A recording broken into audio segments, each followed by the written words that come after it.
What is your take on the theme for 2022, Break the Bias? I think we have come a long way. I remember when I first started in audit, my first client complained to my male supervisor that I was a woman.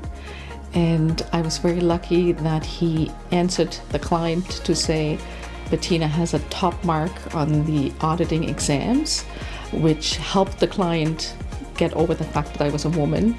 And then through my hard work and professionalism, there was no issue after that. But that is about 30 years ago, and we've come a long way since. How did the Isle of Man support you in your career? We're very fortunate here in the Isle of Man. The Financial Services Authority is very progressive.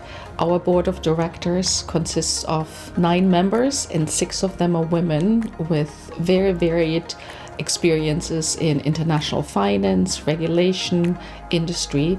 And my chair, again, who is also a female, has been very impactful in terms of making me feel welcome and really supporting me in my new role. What is the best advice a woman has given you?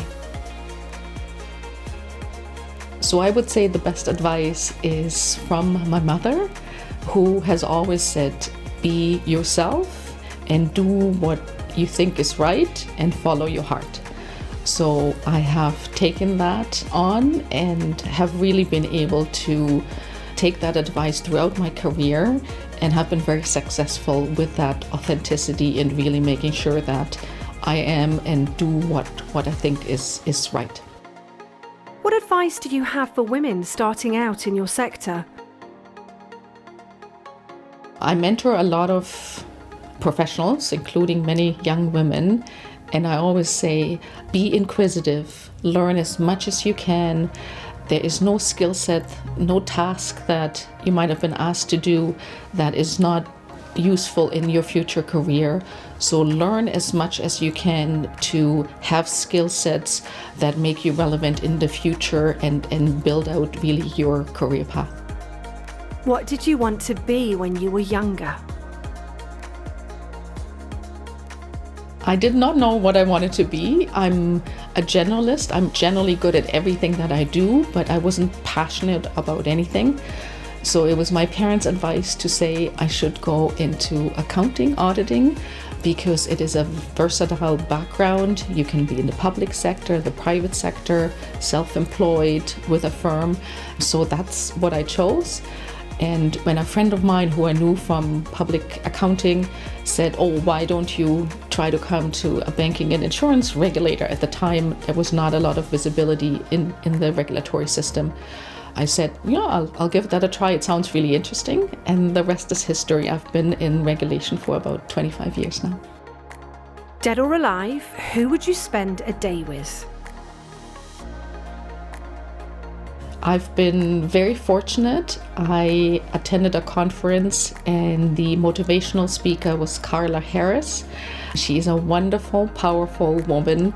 She's vice chair at Morgan Stanley, so one of the big investment banks. She also records gospel. She also does many speaking engagement, and she has written books in terms of career advice and help. And she is amazing, and I have taken some of the advice that come out of her books and generally that she had provided even at that conference into my career path, and I would be honored to spend a day with her. What advice would you give your younger self? What I would say is, it took me quite a while to learn that, but sometimes when something doesn't work out, if you're not successful in getting a promotion or a specific area that you were looking for, I think it's easy to feel deflated.